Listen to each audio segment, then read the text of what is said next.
también endocrinólogo. Es endocrinólogo del Departamento de Endocrinología de la Universidad de California en San Francisco. Así que es un honor y un gusto tenerlos esta mañana con nosotros. Buenos días, muchísimas gracias por esta invitación para hablarles hoy. Es un placer para mí estar aquí con Mona Al-Muqaddam de la Universidad de Pensilvania. Y los dos vamos a combinar nuestra charla en una sola para después poder charlar más sobre el COVID y las vacunas en FOB. Y después, si tienen preguntas, escríbanlas en el chat y las discutiremos al final. Y primero quiero agradecer a Carmen de Cunto y a Moira y a Celia por su ayuda y por la traducción. Muchas gracias. Una de las cosas importantes es que toda la información que vamos a mencionar hoy es mi opinión y la de la doctora Al-Muqaddam y no refleja necesariamente lo que piensan todos los miembros del ICC. Así que eso, por favor, recuérdenlo. Algunos puntos muy importantes, claves para que recuerden y que todos conozcan. Primero, el coronavirus es contagioso y puede conducir a una enfermedad significativa.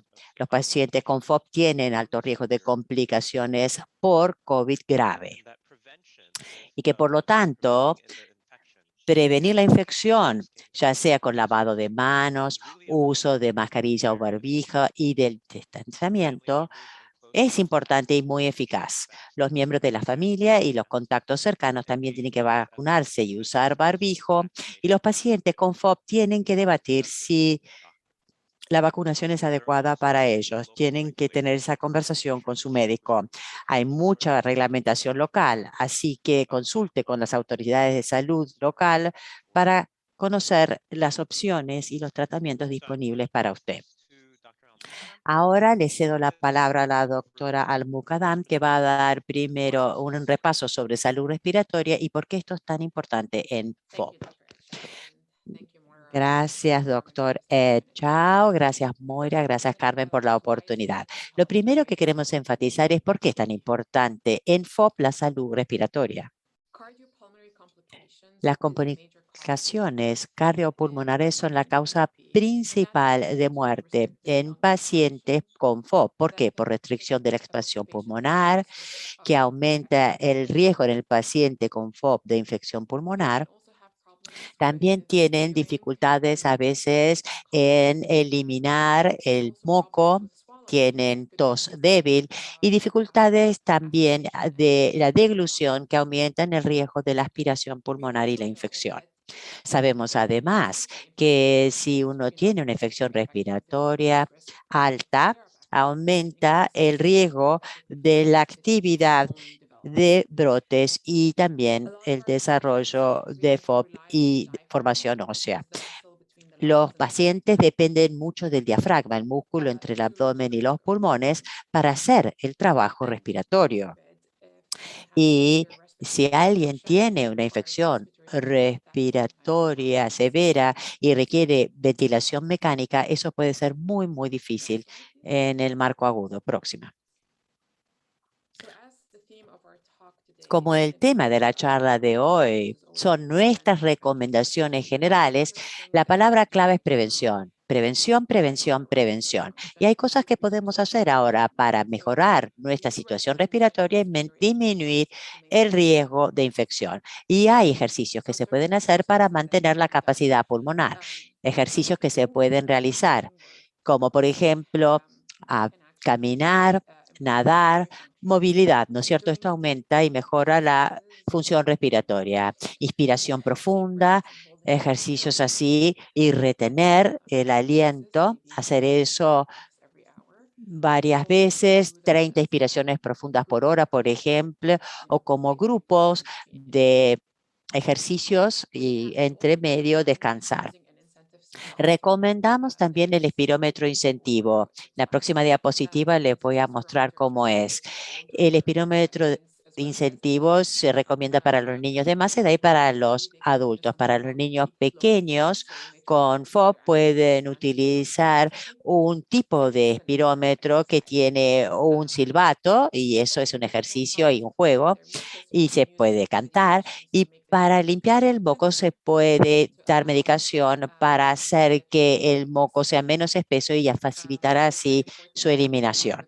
Es muy importante que trabajen entonces con su médico de atención primaria o el neumonólogo para encontrar el régimen que se adapta mejor para ellos. Hay un link de IFOPA que también que está escrito por el doctor Chao y que habla sobre cómo se puede mejorar la función pulmonar y esto se actualiza de manera constante. Entonces acá un ejemplo de un tipo de espirómetro que pueden usar los niños más grandes o los adultos. El espirómetro simple recomendamos que se puede utilizar para inhalar y ahí se ve cómo sube el émbolo. Estos son ideales porque se pueden girar o rotar sin problema. Este espirómetro solamente funciona bien cuando está erecto. Entonces, en realidad recomendamos que usemos el del lado izquierdo. Pasando a SARS-CoV-2, el virus que causa la infección del COVID-19, la transmisión es principalmente respiratoria. Los síntomas son fiebre, tos, dolor de garganta, rinorrea, dolores musculares y pérdida del olfato y del gusto. Y estamos viendo un poco más los síntomas de la gripe. La prevención es muy importante y la máscara o el barbijo ayuda a disminuir la transmisión del COVID-19. Lavado de manos y evitar contactos enfermos, muy importante. Hoy por hoy tenemos varias vacunas disponibles comercialmente. Todas las que existen hoy en el mercado se dan de manera intramuscular. Hay muchos datos nuevos que están saliendo sobre cuánto tiempo funciona. La duración de la eficacia todavía no está bien establecida. Estamos también viendo nuevas variantes del virus, del COVID-19. Por lo tanto, también hay que establecer la eficacia, cuánto dura sobre las variantes. Si sospecha que uno tiene infección por COVID-19, primero usar barbijo para no transmitir la enfermedad a otros, hacerse la prueba del COVID y también hacerse la prueba del virus de la gripe o de la influenza, porque ahora empieza el invierno en Estados Unidos, empieza la época de la gripe y los síntomas se superponen bastante con los del COVID. Si se confirma infección de COVID-19, en algunos lugares hay anticuerpos monoclonales que se pueden dar tempranamente y disminuyen la severidad. Si lo tienen disponible, pueden hablar con su médico y solicitar si hay disponible anticuerpos monoclonales y si son candidatos para recibirlos. Nuevamente, la gripe es importante porque se parecen mucho los síntomas de los dos y también la transmisión es principalmente respiratoria. Síntomas claves muy parecidas, fiebre, tos, dolor de garganta, rinorrea, dolores corporales. Y la prevención es la misma. El año pasado fue muy interesante en los Estados Unidos porque casi no se vio ningún caso de gripe en el invierno pasado. ¿Por qué? Por las medidas efectivas para prevenir transmisión del COVID. Esto previene también la transmisión de la gripe. En cuanto a vacunas, ya hace mucho que tenemos vacunas de la gripe para niños de 6 meses de edad o más. La eficacia varía de año a año de las vacunas contra la gripe. No es perfecta, pero sí reduce los síntomas. Para nuestros pacientes con FOB, se puede dar subcutánea la vacuna de la gripe. Si han tenido un brote en las últimas 2 semanas, no la damos. Y sí recomendamos dar ibuprofeno o acetaminofeno antes de la vacuna. Y parecido a la vacuna con COVID, recomendamos que toda la familia y los contactos cercanos también se vacunen. Y si sospechan que tienen gripe, recomendamos también que usen el barbijo, la máscara, que se hagan la prueba de gripe y de COVID. Y si resulta que tienen gripe, pueden tomar Tamiflu una medicación que disminuye la severidad de los síntomas. Entonces, nuevamente, esto lo voy a repetir una y otra vez. Hoy por hoy, lo más importante es la prevención de perder función respiratoria y también prevención de infección respiratoria. Evitar contactos enfermos, porque sabemos que se puede dar la transmisión asintomática. Cuanto más tiempo está expuesto uno a la persona infectada, mayor riesgo de tener la infección. Distancia física de por lo menos 1 a 2 metros. Utilizar la mascarilla, que es útil para disminuir la transmisión sobre todo. O sea que si uno está infectado, previene infectar otros. Y eso también el otro debe usar la máscara para protegerlo a uno. Evitar situaciones en personas sin máscara, evitar restaurante, porque hay que sacarse la máscara para comer. Y no se recomienda el uso de la máscara en los niños de menos de 2 años de edad. Si tienen que estar puertas adentro, traten de que la ventilación del ambiente sea lo más posible. Y hay que lavarse mucho las manos, usar antisépticos para las manos lo más posible después de estar en un lugar público, después de soplarse la nariz, toser, estornudar. Y hay que limpiar y desinfectar todos los días las superficies de alto contacto. Estén alertas para síntomas, contacten a su equipo médico si siente síntomas y puede considerar tratamiento con anticuerpos monoclonales si tienen COVID o Tamiflu pueden tomar si desarrollan gripe. Bueno, voy ahora a repasar las distintas tecnologías de las vacunas. El propósito de una vacuna es brindar o exponer al cuerpo a una parte del virus para desarrollar una respuesta inmune al virus, de manera que cuando uno en la realidad está expuesto al virus, el sistema inmune ya está listo para atacar a ese virus tempranamente. Hay varias tecnologías disponibles. Acá muestro las que están disponibles en Latinoamérica, en Argentina y a Brasil. Y agradezco la información que me dieron. Hay mucha información disponible hoy por hoy. En Estados Unidos tenemos Pfizer, Moderna y Johnson Johnson. Yo tengo más experiencia, por ende, con estas. Yo recibí, por ejemplo, la Moderna, pero voy a repasar también otras vacunas y cómo se fabrican y algunos detalles. Pfizer y Moderna se basan en ARN, muy nueva tecnología. El ARN es un mensajero que produce ciertas proteínas. No ingresa al núcleo, no ingresa al ADN, no modifica la composición genética individual. Se inyecta y después de recibir la vacuna, se producen antígenos específicos que son parecidos a los del virus y así produce anticuerpos el cuerpo y genera una respuesta inmune contra ese antígeno. AstraZeneca o la Sputnik, J&J y CanSino utilizan un método más tradicional, la tecnología en que se inyecta parte del virus en otro vector viral que no causa enfermedades en humanos. Otra, la Novavax, utilizan parte de la proteína del virus del COVID-19 y eso lo inyecta para que se genere también la respuesta inmune contra eso. Y Sinopharm y Sinovac son virus inactivados, o sea, es el virus COVID que está inactivado. Es como una versión muerta del virus. Nos preocupa a veces de que estas vacunas puedan causar enfermedad en los pacientes inmunocomprometidos. Próxima.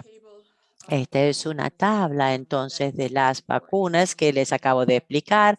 Es un resumen del tipo de tecnología que se utiliza.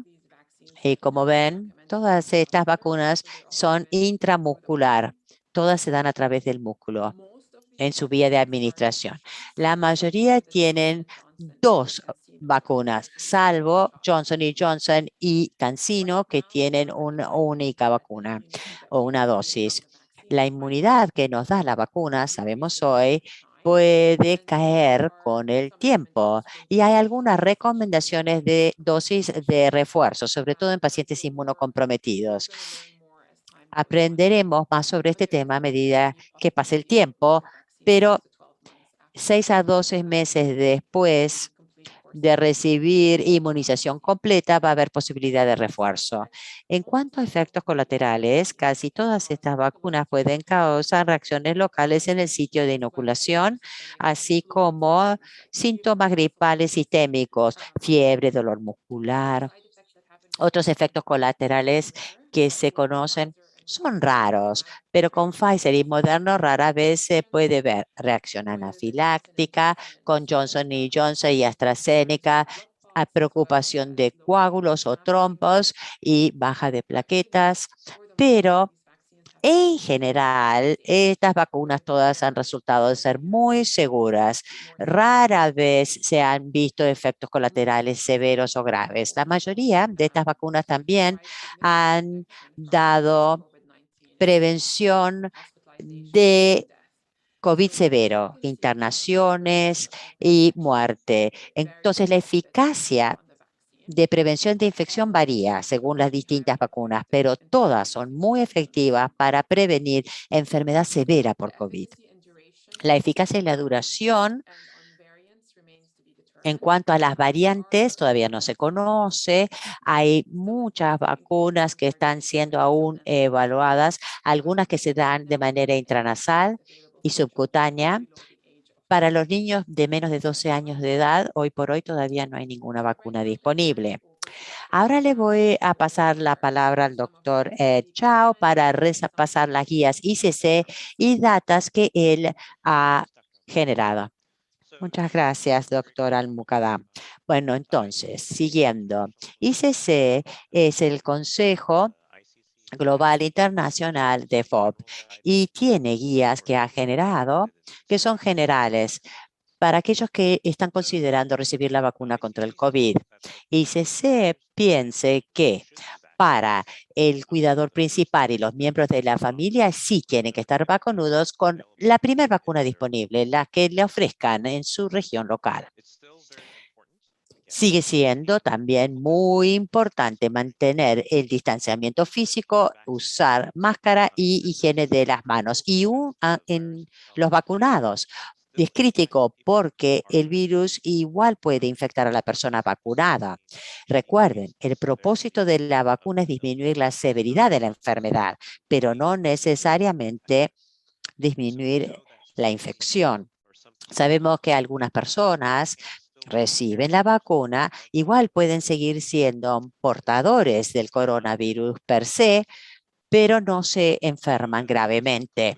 Sabemos que el riesgo de las complicaciones por COVID es alta en nuestra comunidad de FOB, pero no tenemos tanta información sobre la seguridad de las vacunas en la población FOB.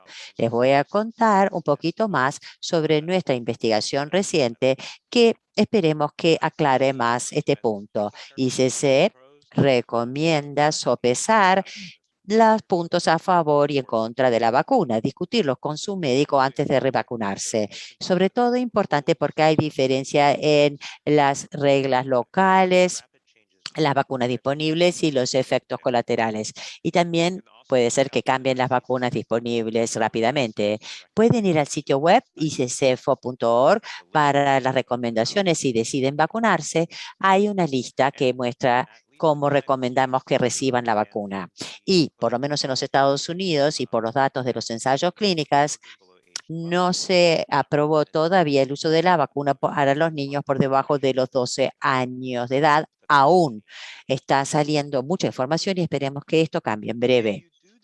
Si deciden vacunarse, acá puntos claves. Hable con su equipo médico, ¿no es cierto? Tiene que ser algo programado, tener todos los pasos listos, saber lo que hay que hacer. Tienen que estar seguros de que no han tenido brotes durante las 2 semanas previas a la vacunación. Tienen que consultar con su médico. En algunos lugares no permiten uso de ibuprofeno, paracetamol, AINES como celecoxib o corticoides antes de la dosis. ¿Por qué? porque primero quieren hacer el test de COVID antes de dar la vacuna, pero esto varía según los distintos lugares.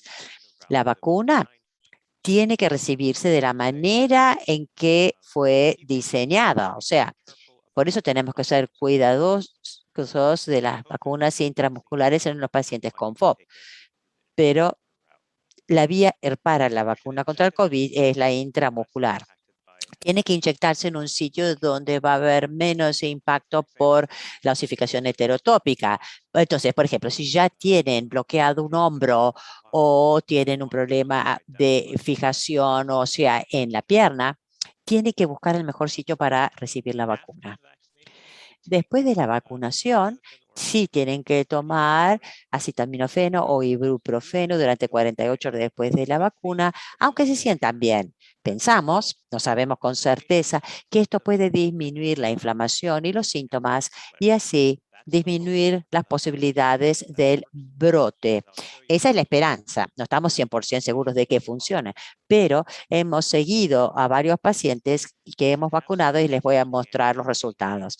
Hay que tener corticoides a mano en caso de que se desarrolle un brote después de la vacunación. La dosificación varía un poco, así que esté disponible su médico para ayudarlos con eso. No sabemos si este proceso previene todas las complicaciones, pero es nuestra mejor recomendación hoy. Y tiene que compartir con su medio la lista completa de recomendaciones que está en el sitio web de iccfop.org. Y quiero agradecer a Carmen de Cunto por su ayuda, porque ella fue clave para traducir estas guías al español. Brevemente, en la Universidad de San Francisco estamos recopilando información de pacientes con FOB que o fueron expuestos al COVID o que han recibido la vacuna contra el COVID. Sabemos de 10 pacientes con FOB que recibieron diagnóstico de COVID, edad promedio 31 años. Y a pesar de que no hubo muertes en esta corte, hemos sí sabido de algunos pacientes con FOB que tuvieron COVID y fallecieron. O sea, esto es igual de grave que el paciente para las personas sin FOB. La infección puede causar complicaciones severas en pacientes con FOB. Ahora, las complicaciones mayores son compromiso respiratorio, infecciones secundarias como neumonía, la incapacidad de ser intubado, no pueden entonces estar en el respirador, puede no ser factible, y acceso limitado a recursos médicos porque, bueno, los hospitales estaban muy sobrecargados. Miren los pacientes que recibieron, que tuvieron COVID, tuvieron los mismos síntomas que los pacientes que no tenían FOB. O sea que tenían debilidad, fatiga, pérdida de olfato, de gusto, tos, fiebre, dolor de garganta, etcétera.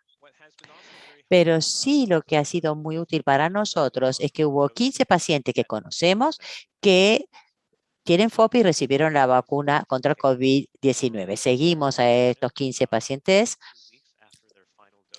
desde que recibieron la segunda dosis hasta ahora.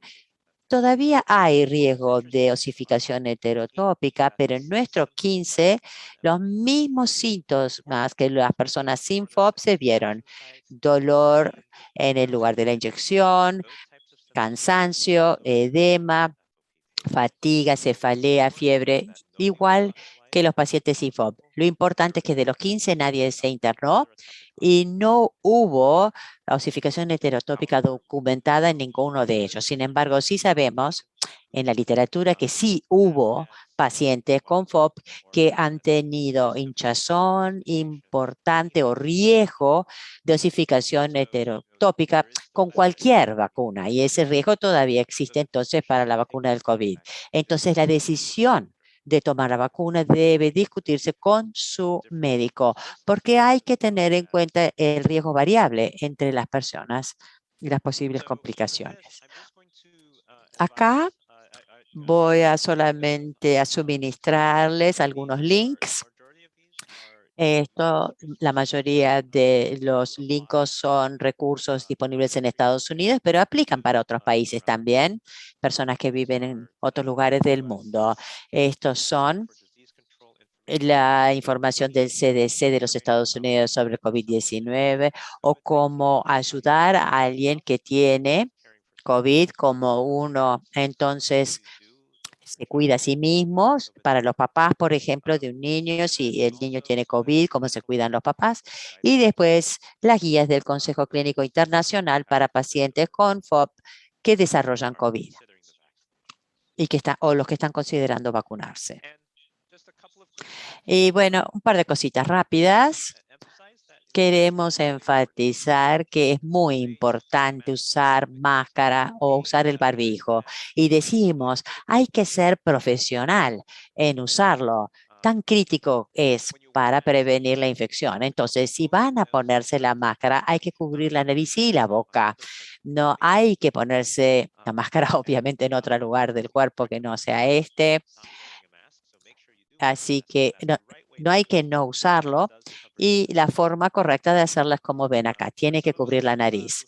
Para algunos de nosotros que usamos anteojos, hay distintas tiras metálicas que se pueden poner debajo del anteojo, y también hay estrategias, uso de detergentes u otras como goggles para nadar, o también algunos anteojos que son de té para que no se empañen. Pero sí, consideren siempre utilizar la mascarilla para disminuir el riesgo de transmisión.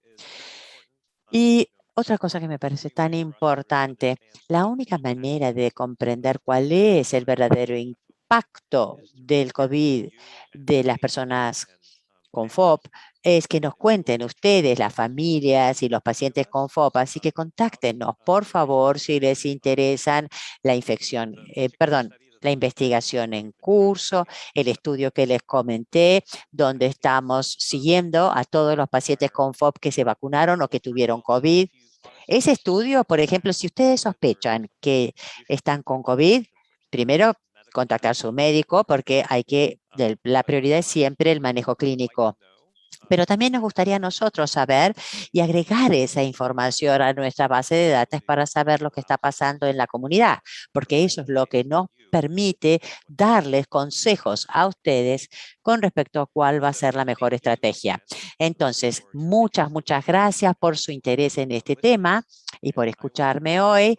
Y ahora entonces le cedo la palabra a la doctora De Cunto y a Moira para que tengamos nuestra discusión. Bueno, muchas gracias a ambos por esta presentación. Y bueno, ahora es el momento de las preguntas. Las pueden ir anotando en el chat o en el icono de preguntas y respuestas.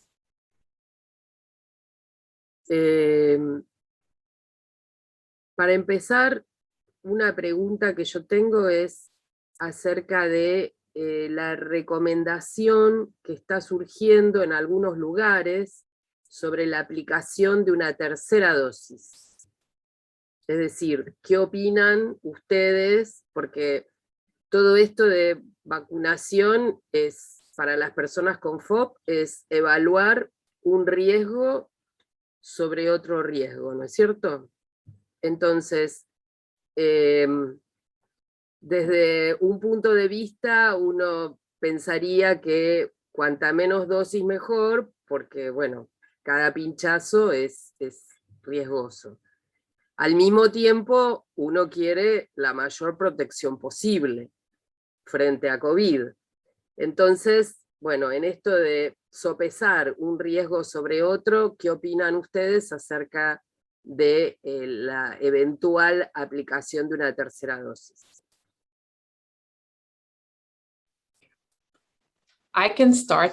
Bueno, yo puedo empezar porque me parece que voy a dar una opinión personal. Hoy por hoy estamos recomendando, sí, la tercera de refuerzo para el paciente inmunocomprometido. O sea, que toma quimioterapia o corticoides crónicos de altas dosis que pueden afectar su capacidad de desarrollar una respuesta inmune a la vacuna. Hemos visto que estos pacientes tienen menos posibilidad de desarrollar anticuerpos contra la vacuna y no generan una producción adecuada.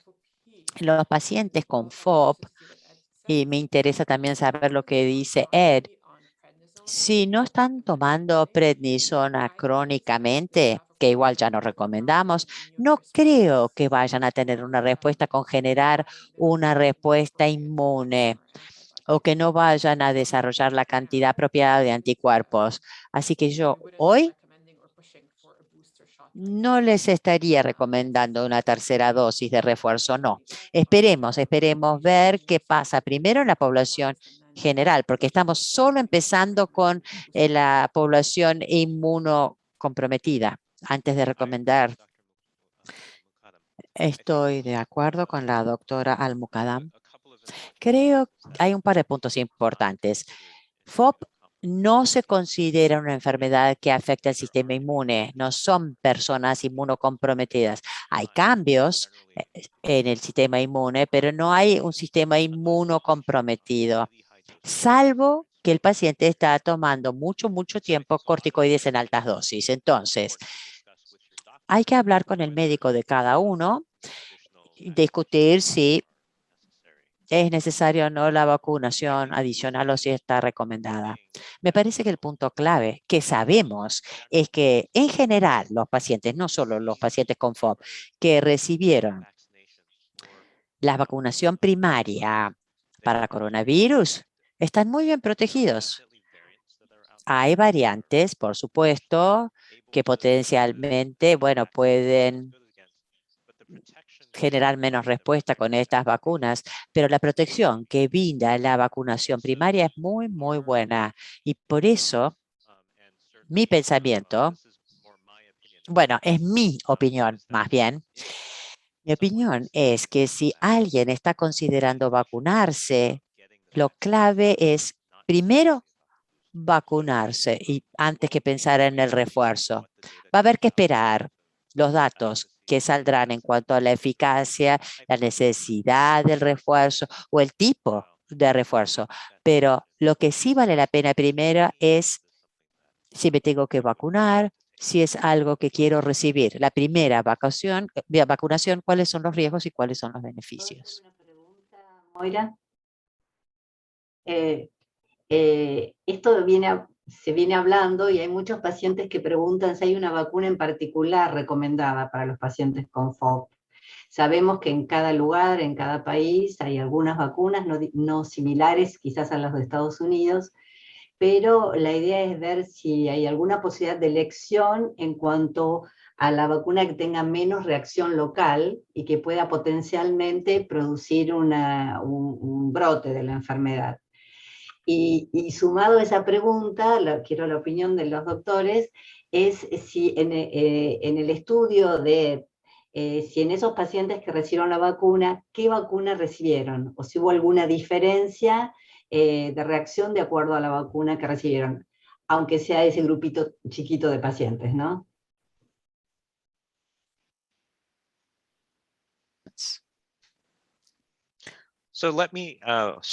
Bueno, primero voy a contestar la segunda pregunta.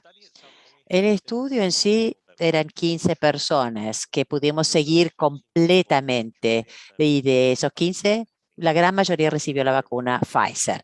Hubo uno o dos que recibieron distintos tipos de vacunas, la AstraZeneca y la Moderna, pero no tenemos mucha información con respecto a cada vacuna por separado.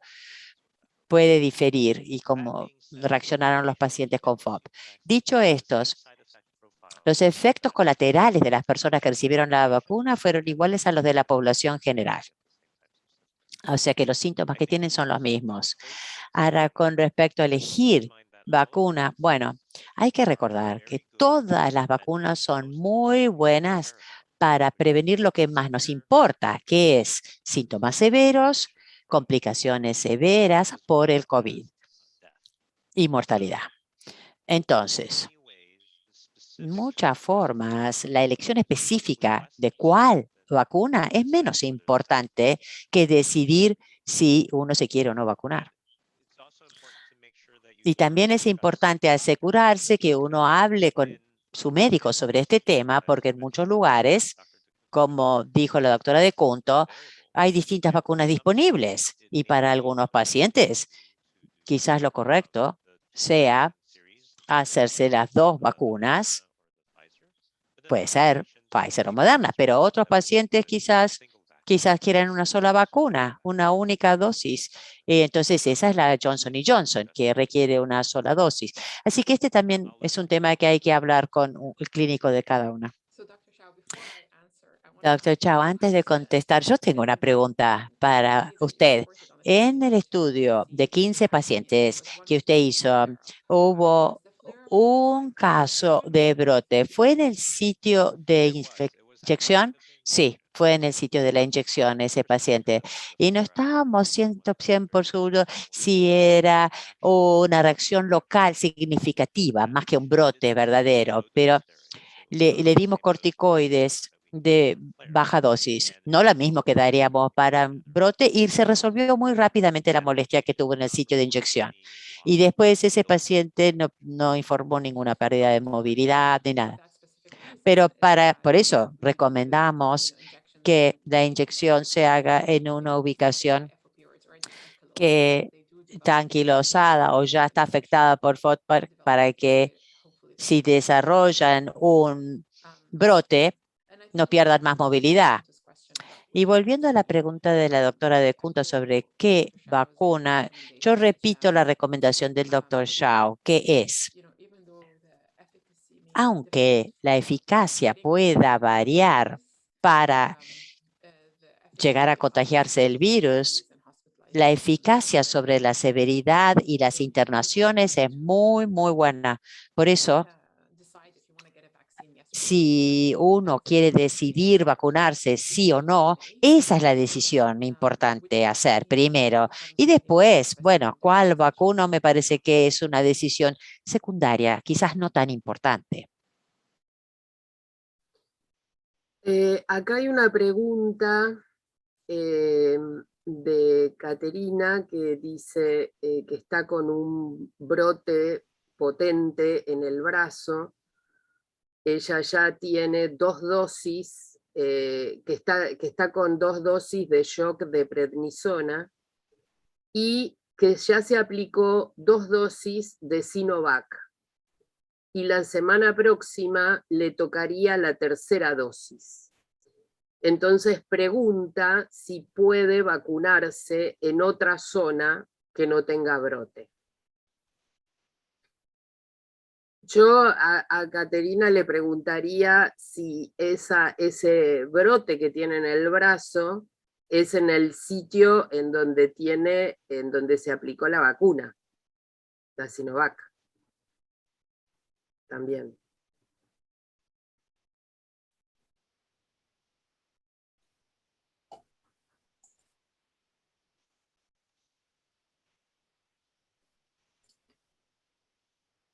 Un poco más de información también sobre timing, si nos puede dar de cuándo se vacunó y cuándo tuvo el brote.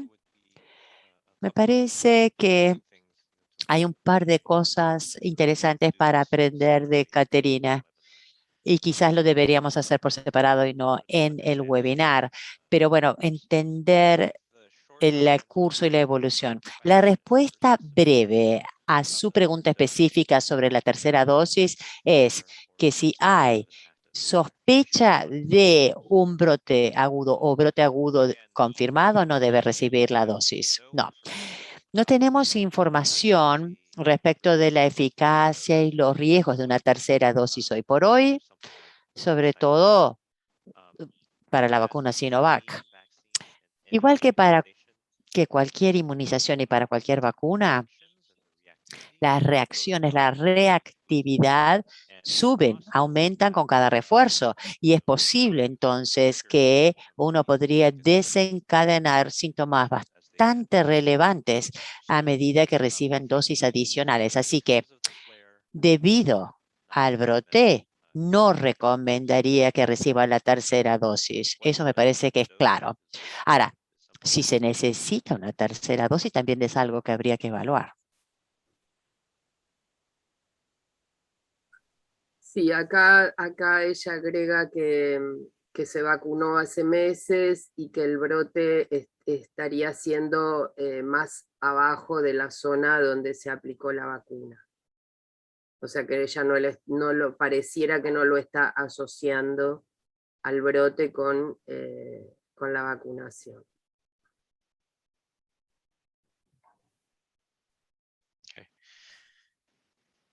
I think it's still that, because she has an active Igual, como tiene un brote agudo, igual me parece que no debería recibir otra dosis, ni refuerzo, ni nada más.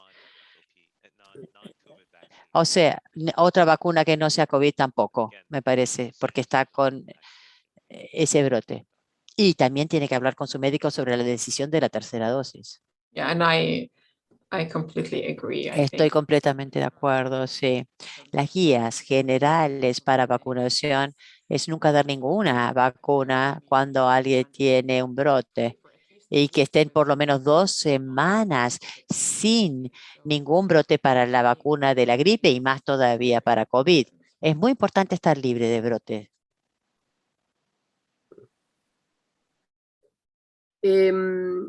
Otra consulta sería acerca del hielo, si digamos es posible aplicar hielo en el sitio de la vacunación o si eso puede interferir con la vacuna misma, ¿no?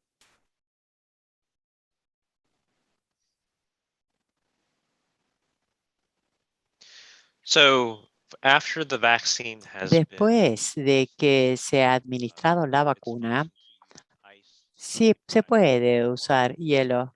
Algunos incluso prefieren calor, un poquito de masaje suave. Es igual que cualquier otra vacuna. Esas aplicaciones, si traen alivio, no son un problema.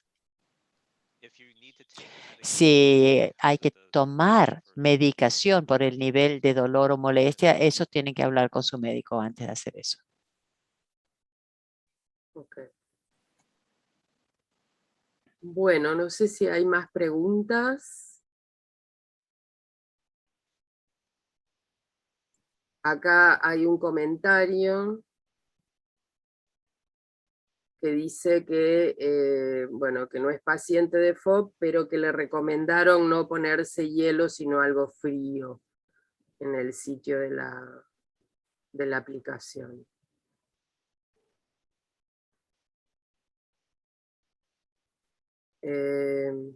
Las preguntas tienen que ser por escrito. Si alguien tiene una pregunta, acá dice... Acá hay alguien que quiere hacer una pregunta. Acá dice que en Chile se está vacunando con Sinovac y refuerzo de Pfizer en general.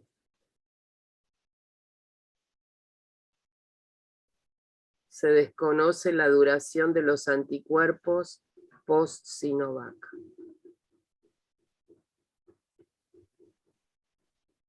¿Y cuál sería la pregunta? Acá está. Entonces, ¿cómo se puede decidir si no es necesario una tercera dosis?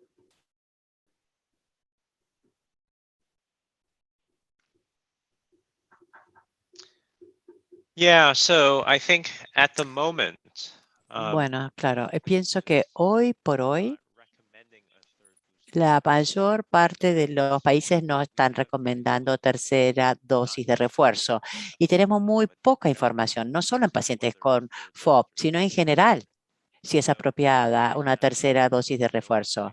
Por eso, hoy por hoy no tenemos información para contestar eso. Y para también hacer eco de lo que dice el doctor Chao, nosotros en la Universidad de Pensilvania, por ejemplo, nosotros no hemos recibido refuerzo nosotros, acá, personal de la universidad. No es un mandato el refuerzo. Yo recibí mis vacunas fin de diciembre, enero, y no he recibido yo tampoco un refuerzo. Ese es un punto. Otro punto.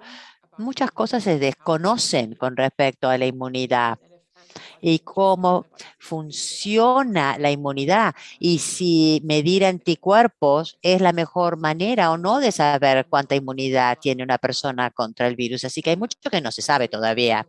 Muchas incertidumbres en cómo monitorear si una persona sigue o no inmune.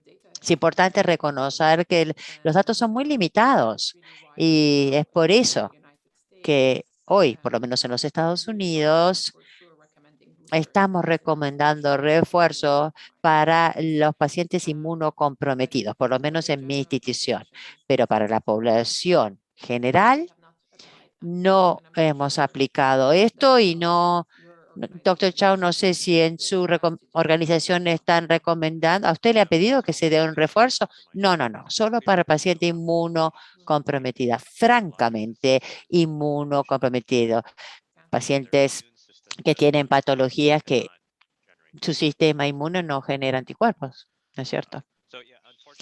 Lamentablemente no sabemos si el tercer refuerzo es lo correcto. No sabemos tampoco cuán eficaz es el tercer refuerzo. Y en algún sentido, hacerse hoy un refuerzo, si después cambian las variantes, después va a haber que hacerse otro refuerzo. Entonces, bueno, lo importante a considerar es que se haga la vacunación primaria. Eso, si eso es apropiado para ellos y eso los ayuda. Así que yo me concentraría en ese aspecto en cuanto a la vacunación.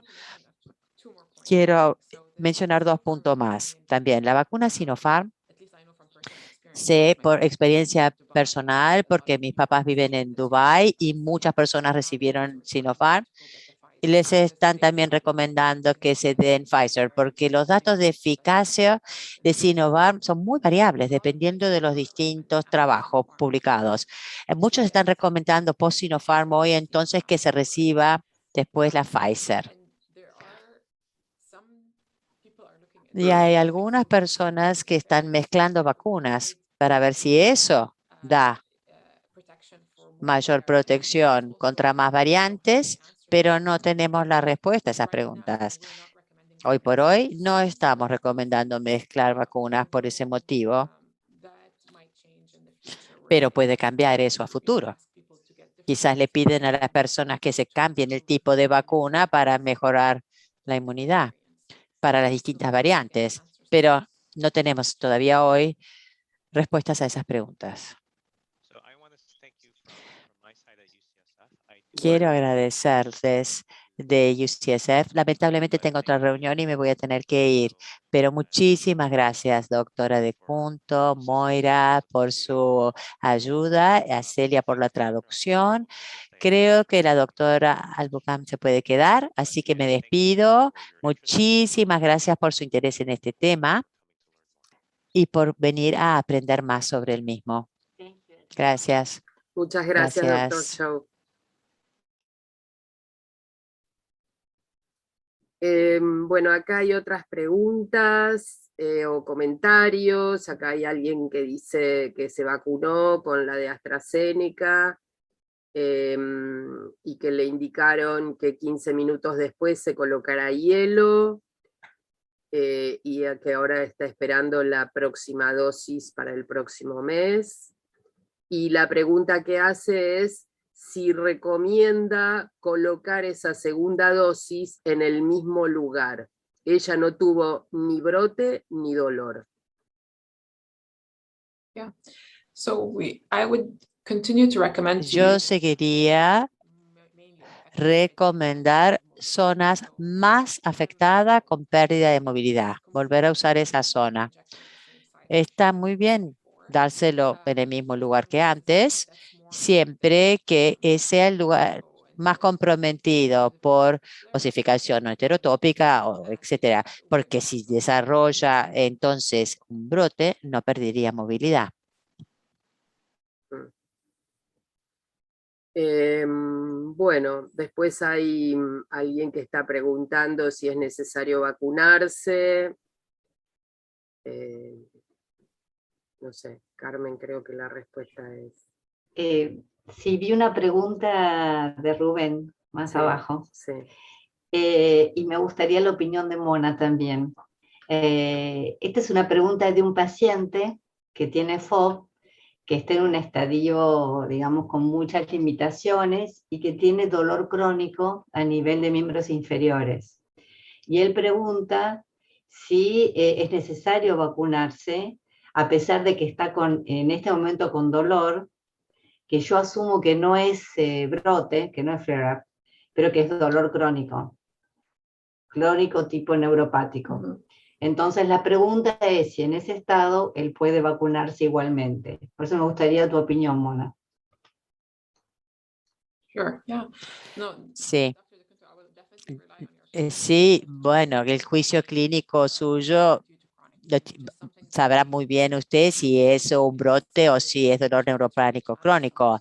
Es un desafío a veces diferenciar, ¿no? Si es dolor por artritis o si es por los osteocondromas o es dolor neuropático, ¿no? O es realmente un brote. Entonces, la historia personal y el juicio clínico del médico es muy importante. Si el dolor no es por un brote, no hay problema con recibir la vacuna si no es un brote activo. Y la pregunta sobre si hay que vacunarse o no. Nosotros en ICC al principio teníamos muchas dudas, ¿no? Decíamos, no, no recomendamos vacunas intramusculares, no se la den.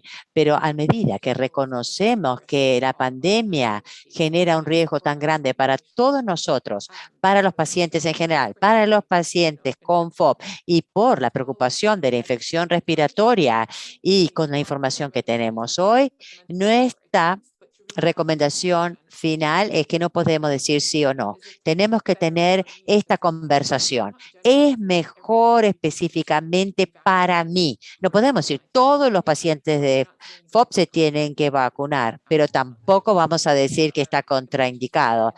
Antes sí, contraindicábamos todas las inyecciones intramusculares y este es un cambio enorme. Ahora estamos diciendo hay que hacer un equilibrio entre beneficios potenciales y daños potenciales y reconocer que estamos en una pandemia sin precedentes y es territorio desconocido. Entonces, vamos a tomar las mejores decisiones, es lo posible, para cada paciente individual. Entonces, para su paciente específicamente, sí, ya han perdido mucha funcionalidad y reciben la vacuna y tienen el brote, si eso afecta o no su movilidad, su calidad de vida general, o potencialmente si alguien tiene una grave infección por FOB, también ya tiene compromiso respiratorio muy, muy grave, bueno, esos pueden también tener enfermedad grave con COVID. Entonces, en su caso, hay más beneficio quizás de dar la vacuna versus el potencial del daño de no recibir la vacuna. Gracias. Oh, yeah, thank you. Bueno, muy bien. No sé si hay más preguntas. Aparentemente no. Acá hay alguien más.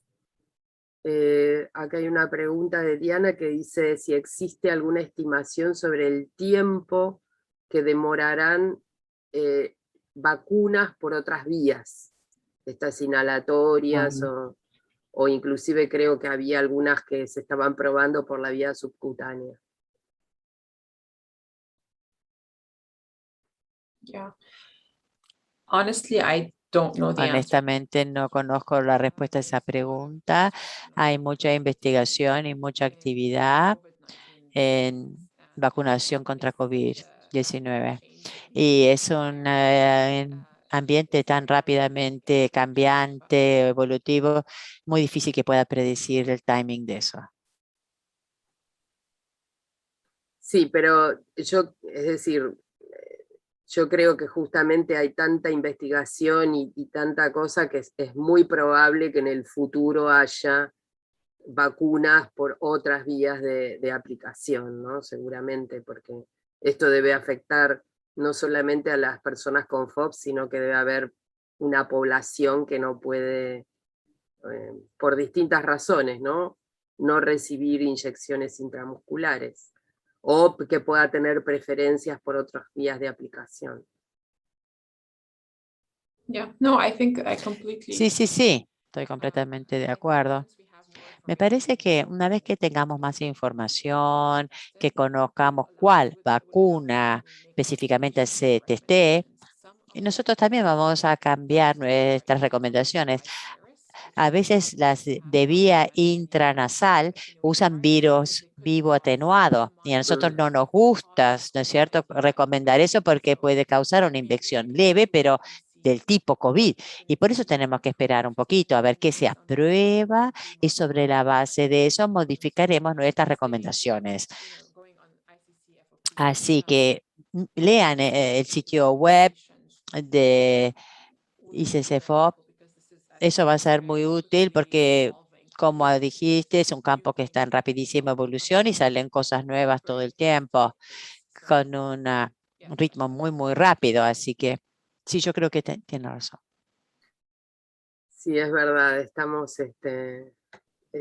no ha pasado el tiempo suficiente como para poder contestar muchas de las preguntas que todos tenemos, ¿no? Inclusive acerca de la inmunidad con la vacunación.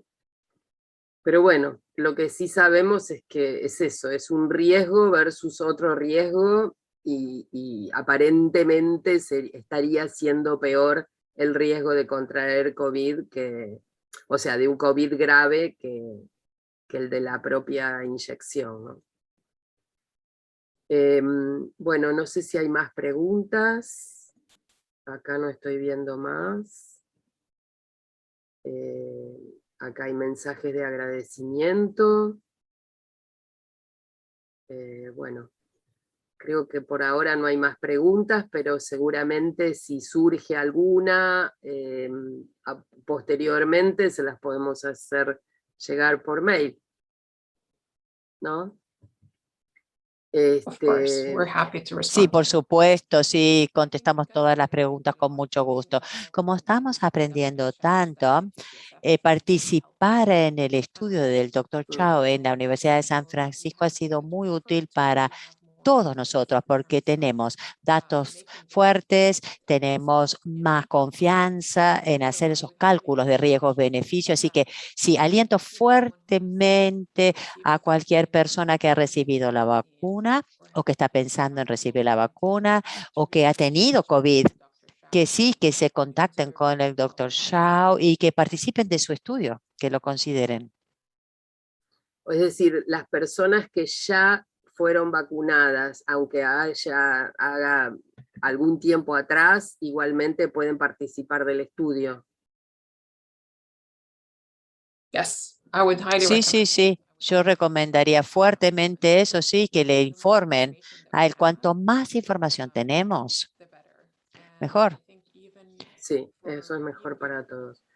Bueno, yo creo que sería muy interesante. Sabemos que en Chile hay varias personas que se vacunaron, creo que en Brasil también, en Argentina puede ser que algunas, de modo que sí, sería interesante que todos pudieran, es simplemente enviándoles un mensaje al correo electrónico que indicó el Dr. Chao y ahí decirles Yes, yeah.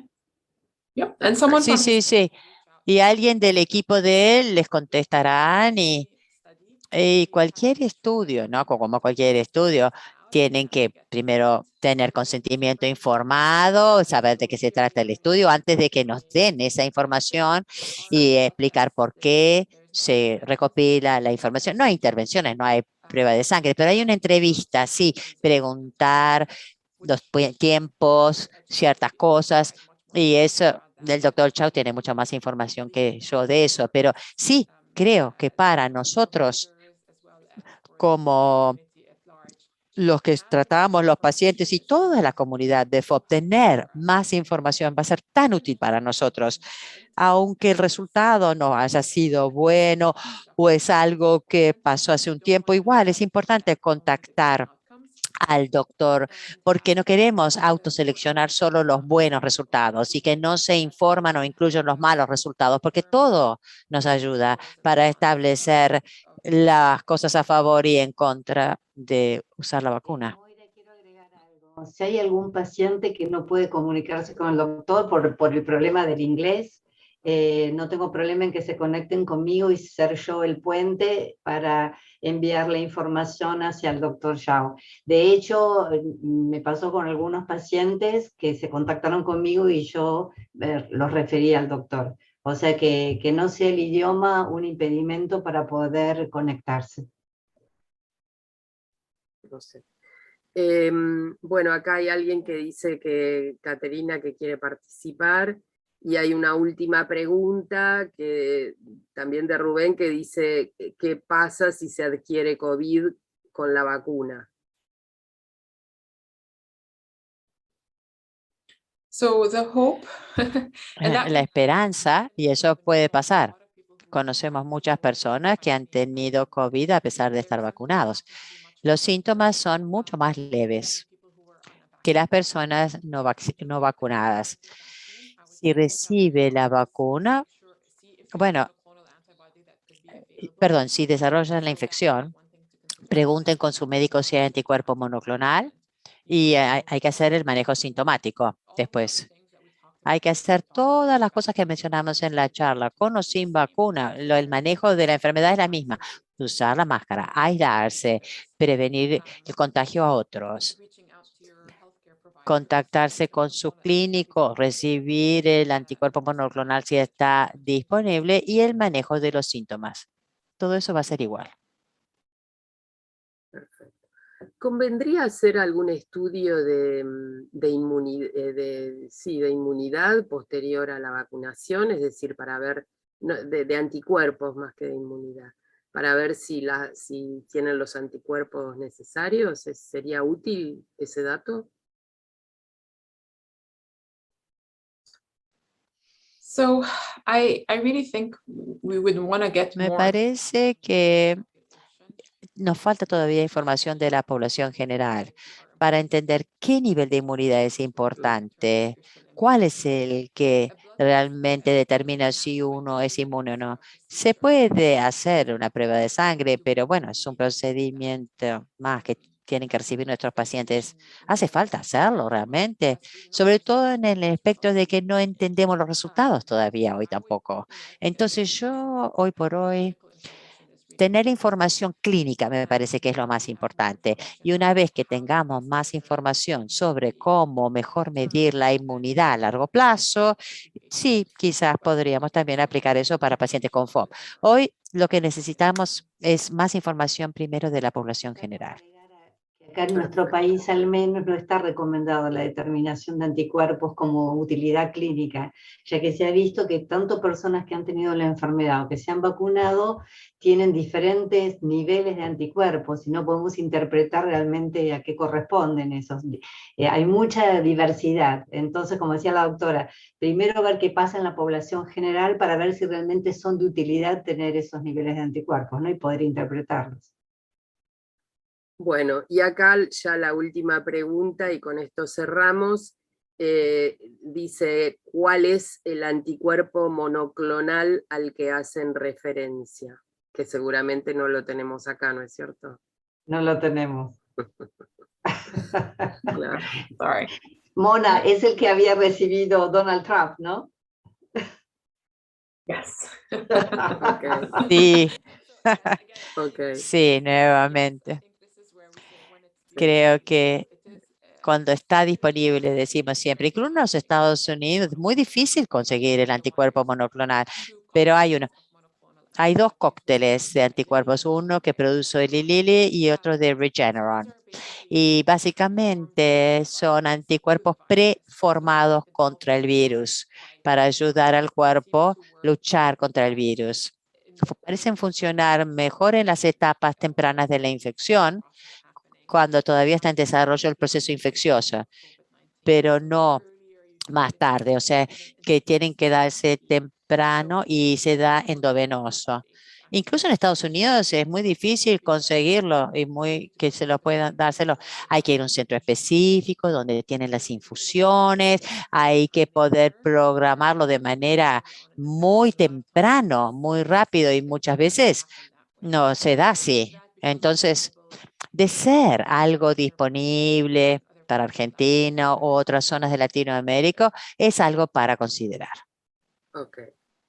Bueno, y esta ya sí es la última, es si hay alguna sugerencia de ingesta de alimentos para potenciar una buena función y fortalecer el sistema inmunológico sin haberse vacunado. Y lo mismo después de haber sido vacunado.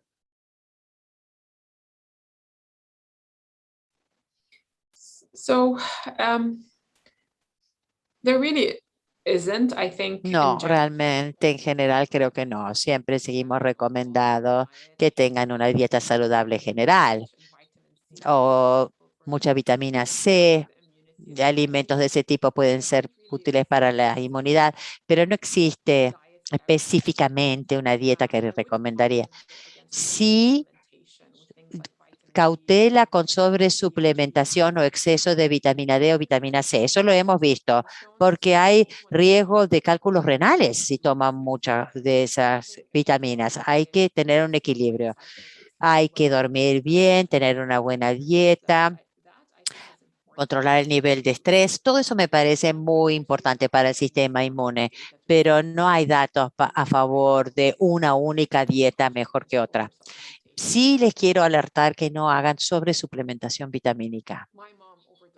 Mi mamá se hizo una sobredosis de vitamina D por COVID. Y yo le digo, mamá, ¿por qué hiciste eso? Pregúntame primero. Así que por eso digo, cuidado con eso. Bueno, muy bien. Cerramos entonces.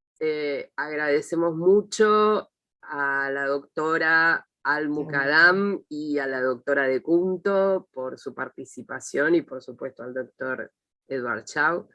Y bueno, invitaremos entonces a todos a que participen de ese estudio porque realmente nos aporta información a todos.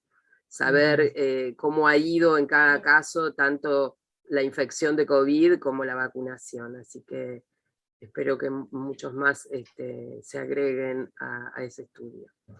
Bueno, muchas gracias nuevamente y los esperamos a los participantes la semana que viene al próximo webinar que ya les estaremos enviando, que será sobre investigación en FOP, y les estaremos enviando el link para la inscripción.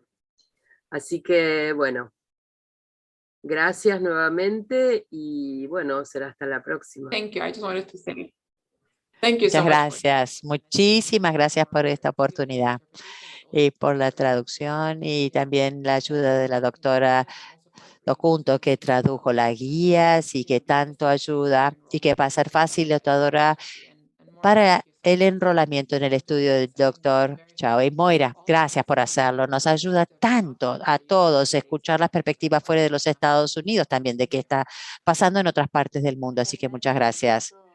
Vernos, aunque sea a la distancia. Un gusto verte, Mona. Lo mismo es. Muchas gracias, Moira, por todo el esfuerzo en desarrollar estas charlas y la fuerza y el entusiasmo y poder llegar a no solo a los pacientes que conozco, sino a los pacientes que están en el resto de Latinoamérica y que, digamos, es importante mantener esta red. Así que muchas gracias. Bueno, chao. Bye.